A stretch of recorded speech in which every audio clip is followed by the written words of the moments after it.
So I'm using my basic biscuit dough that you guys have on canvas.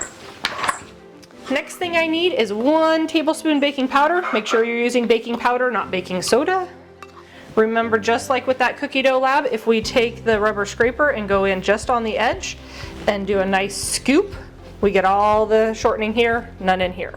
My name is Tracy Nauman, and I work at Romig Middle School, and I'm the Family Consumer Science teacher.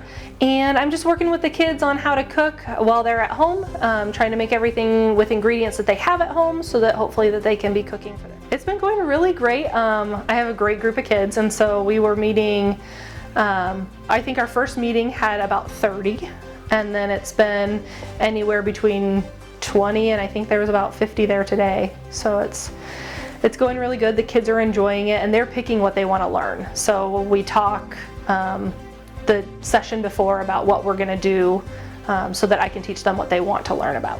What happens if I cook some like bread or something? That's great. Yeah, if you cook anything besides what I have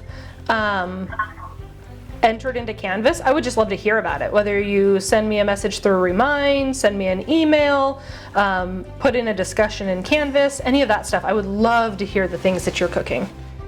It's been interesting. I would definitely prefer to be there with the kids and doing the actual hands-on, being able to really demonstrate it right there in front of them.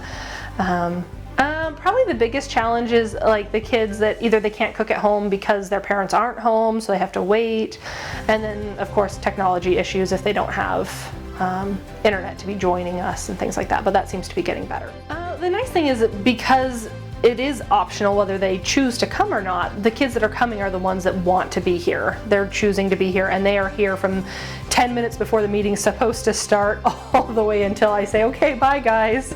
Because they want to be here and they want to chat. And it's just that relationship. And we have that in the classroom too, where we get to just really get to know each other and we have a lot of hands-on time.